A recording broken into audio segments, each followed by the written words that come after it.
Hi everyone, let's talk about my Camp NaNoWriMo 2023 plans. I'm currently making this video on my computer because my SD card is breaking and I don't want it to combust on me. I don't really have plans. I just wanted to talk to you about what I'm doing, give you a general understanding, which is so weird because last Camp NaNoWriMo in July, I was so prepared and I really went hard on camp. So last year my goal was to basically world build and re-outline and continue and finish the outline of my contemporary fantasy novel that I was drafting at the time called Seventh Virtue. And I did that.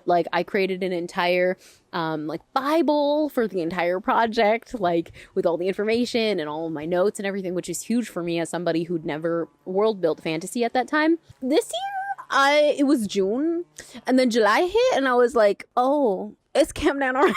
Because June went by so fast. By the way, my neighbor is trimming his lawn, so you're gonna hear that. My apologies. Anyways, I don't know what was possessing me last year. I don't know. To be fair, last year I hadn't really been drafting a book consistently until that point, so I was probably a lot more motivated. This year, since it started off on oh, I forgot that this was happening, and also let me just kind of jump on it for the external validation. I have a much looser plan. So I'm currently working on a novella right now called Hallowed Bodies, and my plan is to finish it this month, basically to not be stuck writing it for too long. I found that happened a little bit with Body Back, and it's not that I wanted to write Body Back faster. Body Back took me 4 months to write.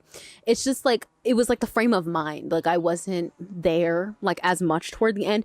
To be fair, it's because I moved right in the middle of writing it, and that was stressful, and the transition was difficult and everything, and so things didn't go as according to plan when it came to how I would feel when I was writing Body Back, which is normal. I had great time writing it anyway, when I did enjoy writing it, so it's really not that big of a deal. I don't want to take that long with Hallowed Bodies, mostly because it's not supposed to be that long, and because the scenes are relatively short, and because they're relatively short, it's pretty easy to kind of move past parts that are difficult. So the goal TLDR, even though we're 3 minutes into this video, is basically to write 8,000 words this month, and that was just to take me up to the projected word count of about 10,000, which is what I'm hoping the overall novella will be. I had already written about 1,500 words of this book before camp, and at this point in camp, I think I've written about 1,800. The first week of July, it's the 7th right now, so we're right at the end of the first week of July when even you're seeing this. Obviously I'm gonna post this right after this. I'm kind of going slow, but it's okay because the drafting for this project is supposed to be slow, and I've been enjoying it. The only time I found it kind of tricky was and I have a video of me actually doing this. Let me know if you actually want to see it, because for some reason I've been filming a ton of videos, or I have two, but I just don't know if I want to post them. Anyway, if you want to see this one, I essentially had a scene that I had written in 2020 for Feeding Habits, which some of you might know. I was talked about in a writing vlog where Lonan, if you know about this and you remember this, let me know. Lonan is in a convenience store and he meets this girl who reminds him of his sister, and they dance in the convenience store, and it's really funny because Lonan is the most RBF loser in the entire world. I deleted it from Feeding Habits because it never ended up working, but I wanted to add it back in, especially to this project, because this project, which I will read the log line actually, so we're not, sitting here for forever. This project, it really focuses on siblingship, and that scene, there was quite a bit of Lonan thinking about his sister, Reeve, and he's also going to do that a lot in Hallowed Bodies. So the log line of Hallowed Bodies is: alone for a week in Las Vegas, Lonan feels trapped in bland domesticity until a strange encounter propels him to search for his missing younger sister. So the strange encounter in the log line would be the moment he meets up with his girl at the convenience store. She works there. Her name is Grace. So the only time I was having quite some difficulty with Hallowed Bodies was reintegrating that scene back into the book. That is all to say, Hallowed Bodies has been relatively easy to write because all of the scenes are quite short. They're also very spare in terms of how I'm writing them. I'm trying to take a looser approach. I'm not trying to be as saturated. So Body Back, which if you have no idea what I'm talking about, I guess I'm going to give the context now. So Body Back and Hallowed Bodies are basically companion novellas, and they all come. Why is there a bug in front of me? Anyway, you can hang out with me, dude. Like, it's fine. Just don't bite me. So basically, they're from this series that is from a series. So if you don't know anything about the Fostered series, I'm going to link my video where I explain the entire thing. It's basically how I accidentally wrote a 10-book series, and this series, which is called the Mothwork series, is a part of that series. It's a spin-off of that series. Oh my god. So the first book is Mothwork. The book that would come after that chronologically is Body Back, and then the next book would be Hallowed Bodies, and then the final book is Feeding Habits. So Hallowed Bodies is a novella to Feeding Habits. So I see it as a prequel to Feeding Habits, whereas Body Back is a sequel to Mothwork. It's like 1.5, Mothwork 1.5. You could see Hallowed Bodies as Feeding Habits 0.5 almost, like it comes before. So the whole point of, let's talk about the project a little bit more. The whole point of Hallowed Bodies is to see Lonan become, oh my god, neighbors. They don't want me to tell you that he's going to become a better person. To be fair, like, Lonan being a better person is, like, against the laws of the universe, so I understand. But anyways, the series essentially follows two dudes. So this is the summary of Mothwork, so you understand a little bit who the characters are if you don't already know. A lot of you would have already heard this a million times. Okay, so I wrote Mothwork between 2019 and 2020, so I started it when I was 17. So about January of 2019, and then I wrote it on and off, and then I really started it in like July, I think, of 2019, and then I finished it in March of 2020 when I was 18. So the cabin isn't haunted, but a dead man owns it, and they know which one. It's late August in the dense Oregon wilderness, and 21-year-olds Harrison and Lonan aren't friends. While isolated at a cabin whose mysterious history leads back to the property's owner, Lonan's father, both men bury its secrets to serious consequences. Battling an addiction against prescription sleeping pills, Lonan is convinced he's being haunted by the ghost of his father. Alone, Harrison struggles to support him despite his best attempts. Their future is on a downward spiral, and they're both losing control fast. That is, until an attempt to destroy a darkroom close by in the woods leads them to discover a photograph of a woman with a complicated connection to Lonan's father. Driven by his paranoia and a desperate need to rid himself of his father's ghost, Lonan convinces Harrison to help him find her, but when Harrison begins feeling the pressure of Lonan's precarious mental health and the woman's presence threatens to unravel their faux normalcy, both men are forced to confront their past, the unknown woman, and most secretive of all, the nature of their relationship. So if you couldn't tell from that and you are new to this channel, it's a very gay book. So in Mothwork, Harrison starts out as a guy who is really nice. He is very supportive, too supportive. He's very understanding, too understanding. Like basically everything you want in a guy. And he's self-sacrificing really because he wants to help Lonan a lot. Like he sacrifices his life, he sacrifices his happiness, his youth for Lonan. At the end of the book, they break up. This entire series is dual point of view, so we do see both of them. So we see Harrison again in Feeding Habits, and Harrison in Feeding Habits after the breakup is considerably a much worse person. So I wrote Body Back, even though it had been 2 years since I wrote. 2 years? Probably more than... No, it's 4 years. Okay, 4 years. 4 years passed. And I wanted to write a novella to talk about how Harrison ended up getting to that point. How did he become a worse person? And I wrote Body Back. And Body Back showcases Harrison's negative character arc. He goes from being, the guy of everyone's dreams to the guy of everyone's nightmares, which is really sad, but just how it happens. So that is all to say that Hallowed Bodies is the opposite. So in Mothwork, Lonan is a terrible person. He's really selfish and he takes advantage of Harrison a lot, and the fact that Harrison is willing to drop his entire life for him. Now, the breakup is different for him though, because by the time we see him again in Feeding Habits, he's a much better person, he's trying to help somebody that's in a similar situation to him. Winston! Sorry, my dog just got let out. Oh, come to the microphone. So after writing Body Back, I was like, okay, I want to write a novella for Lonan. And now we're going to do the opposite. How does Lonan become a better person? So the book so far is going pretty well. I will read an excerpt or two, maybe, so that you're interested. But this is not a project I'm planning on publishing. The entire series is just for me and for fun. So I spoil everything. If you ever want to know anything, I will tell you because I don't care about spoilers when it comes to these books. This is a really exciting book for me because it's going to focus a lot on a sibling relationship. Now, if you have been following my videos for the last couple of years, you're probably really familiar with a project I wrote called Seventh Virtue, which I mentioned earlier. Now, Seventh Virtue is the contemporary fantasy version of Mothwork and Feeding Habits. So it doesn't follow the same plot, but it follows the same characters. I've been writing with the same characters for like over 10 books, like I said, but one day I just wanted to write a contemporary fantasy version of them. And one of the main characters who ends up becoming a narrator in Seventh Virtue her name is Reeve. And if you are an OG, you would know that the books 1 to 6 of Fostered, the series, the canon books, were narrated by Reeve. So I wrote in her head for 6 years, for something like that. It's 5 years.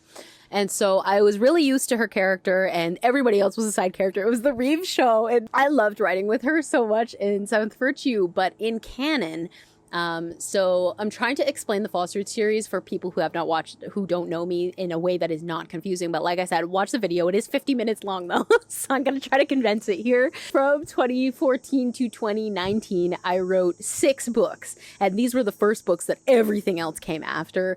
And Reeve narrated every single one of them. And at the end of book 6, she goes missing. Basically, she decides to. Like, she removes herself from her life and runs away. At the end of book 6, everybody is at a cabin, and Lonan and Harrison stay at the cabin. And at the cabin, something simultaneously really bad happens to Reeve, and she just can't handle herself anymore. So while Lonan and Harrison stay at the cabin, which is the book of Mothwork, like Mothwork starts there, Reeve ends up traveling back east. They're in Oregon at this time, so her and the remaining friends, excluding Lonan and Harrison, end up traveling back east at the end of book 6. Now, at the end of book 6, they end up stopping off at a hotel to like rest because it's a long drive. And while there, she quite literally ups and leaves. She just doesn't want to be in her life anymore. We don't know where she goes. We just know that she's starting over as somebody else. Hallowed Bodies is going to kind of pick back up with that. So I'm kind of collabing with younger me because now I get to kind of pick up on a narrative that I didn't really ever get to finish because I never finished the canon series really with her. I ended up shifting to Lonan and Harrison books for a majority of it, and that's where I am right now, minus Seventh Virtue, but Seventh Virtue is an AU. I am really excited to write with Reeve again, and then she's not going to be in the book, but a lot of the book is going to be about her. I love sibling relationships, and something that was so important in the OG books, so books 3 to 6, because Lonan and Reeve did not know they were related until books 3 to 6. Their relationship, the siblingship between Lonan and Reeve, is so important. And it was like my favorite thing ever. And I feel like I've lost a bit of that in the last couple of years because I've been focusing on the Lonan and Harrison romance, which is fine. Like, they're fun too. I mean, define fun, but they're interesting to write about. So that's what I've been focusing on. But I'm excited to shift and write about the siblingship a little bit more. So in Hallowed Bodies, Lonan is in a position where he doesn't know where his sister is. To be fair, nobody knows where his sister is because everybody has disappeared. He also technically doesn't know that she's missing. So her other 2 friends that were with her at the time at the hotel, they know that she's gone.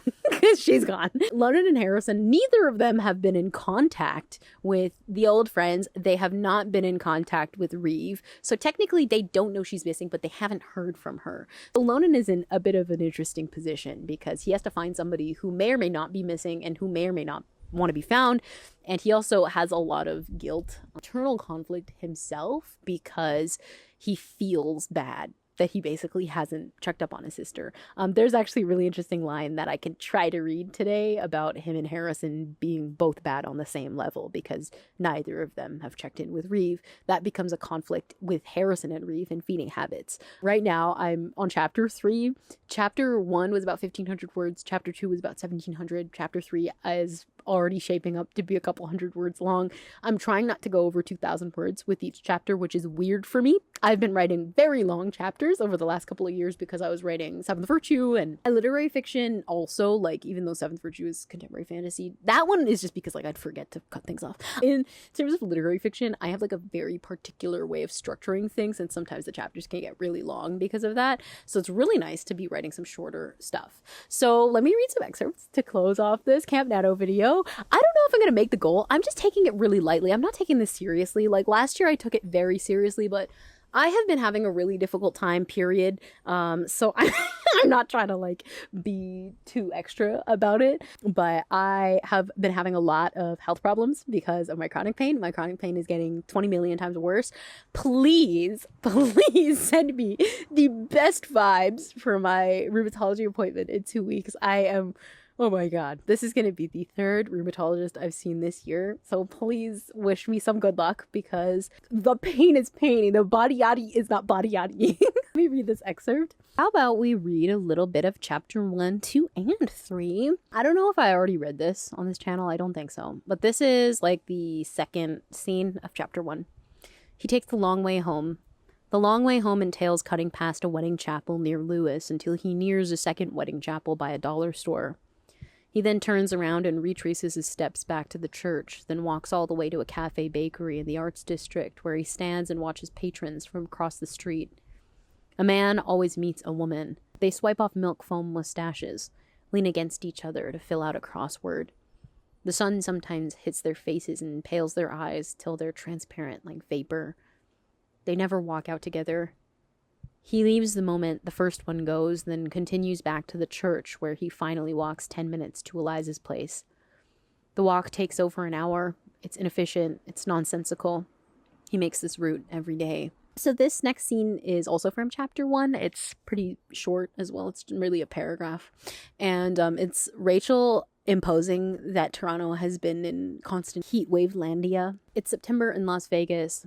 The asters that grow outside Eliza's apartment building have started to bloom, shockingly purple. Eliza is Lonan's girlfriend, who he now lives with. The severe summer heat's barely faded, a fact Lonan isn't used to. Sometimes he sits right in front of Eliza's oscillating fan, so it blows right on his face. She keeps it standing up by the coat closet, and he has to crouch to the doorknob for it to reach him. Sometimes he ruffles up the freezer until he finds something suitable to drape on his forehead. A bag of peas, a Ziploc of homemade pierogies, a hard plastic ice pack Eliza almost always forgets to return after work. Though sometimes he turns the bathroom sink all the way to cold and fills it up, sticks his face in there like it's nothing, waits there for what feels like a few hours. Next one is here. There's just a content warning for drowning the dream, but it's not real, but there's just a mention. This is the opening of chapter 2. He wakes up in a sweat. This is typical, hair long and sticking to his neck, mouth dry as if he's swallowed a handful of gravel. His body's tuned into this jilted routine since Eliza left, and it's been comforting, losing himself momentarily in sleep, not feeling anyone but himself when he awakes to the momentary judders of headlights on the ceiling. Yet, despite the normalcy of this moment, its grueling comfort, something has changed. He sits up, clutching his mouth, and as if rewinding a VHS, which, oh my god, the last time I mentioned a VHS, my teacher totally roasted me because I got something wrong. And even though, like, I did use VHS because, like, I was like, I'm older Gen Z, so, like, I know a little bit, but, like, I don't know a lot. So if I use the wrong terminology, like, and millennials are laughing at me, like, let me know. Or maybe Gen X, watch me. If you're Gen X and you watch me, oh my god, hi. Anyways, he replays the nightmare he's grown accustomed to. A long expanse of water, a river, a creek, a lake. He's never quite sure because the moment he registers it, he's dragged right under. At first, he doesn't panic. His eyes are open. The water is thick, glossy like oil paint, its surface sponged with sun, which is such a good description. Oh my god. He lifts an arm, but knows he can't swim back up. He doesn't try. He's not unrealistic. He's always thought he'd die by drowning. I really liked this paragraph. This is also, like, kind of from the middle of the chapter. He turns off the TV, throws the cherry bowl onto the coffee table. In an hour, the sky will turn orange like an apricot. The next door neighbor will hop in the shower for 45 minutes like usual. A dog will bark outside because a dog always barks. His typical domesticity, something elastic in its repetition. He knows he'll live through this again. He always does. Yet the thought makes him want to yank at his hair. Instead, he ledges his thumbs and index fingers against his eye socket and pulls until the skin stretches out. If someone peered in through the window with a pair of binoculars, they'd see him exposed like this, pried open like Jesus' arms on the cross, and scream. I think I edited that one on Tumblr, and I never put the edited version in my book, so I have to go do that. Here is the opening also of chapter 3, which I think is fun. It's the one that I'm currently working on. The following day, he's up before the sun rises and at the library faster than he can blink. He's brought a canvas tote with him, which holds a short story collection by Alice Munro and a room temperature can of yerba mate. The woman at the service desk smiles at him when he walks past, and he knows she's the right person to ask for help. But the problem is he's unsure of what exactly he's looking for. A sister who he hasn't heard from since the summer, who could be missing or could be not. He hasn't tried tracking her down the old-fashioned way, and perhaps his problem is he doesn't even know how to do that. He doesn't have her phone number, if she even has one, and he doesn't know her current address, let alone which state she landed in, if she landed somewhere. For all he knows, she could be trekking cross-country in a Sprinter van, strumming a badly strung steel string in the passenger seat, or learning to solder stained glass panels at a workshop on the weekend that's populated mostly by middle-aged women who bring homemade cookies to each class. I love your snickerdoodles, Joanne. No, I heart your shortbread, Jillian. Or maybe she's sitting still in a house she doesn't pay for, very content for no reason at all. I love the lore of Joanne and Jillian, and I know they came from my brain, but I'm like, Lonan, like, what else do you know about Joanne and Jillian that we don't? Because, like, I'm very invested in their, like, potential love story. Let me read this also last paragraph, because it's kind of cute. Like, I'm still working on this one, but let's leave on some good vibes, you know? Lonan clears his throat. He could start by saying he's looking for someone who doesn't exist, but that's not quite true. He could start by saying he last saw his sister in a cabin in Oregon, the exact address of which he doesn't even know, though he could walk there right now with his eyes closed. He could say she'd sounded happy the last time he heard her speak, which could be true. He doesn't really remember what she said outside the tent.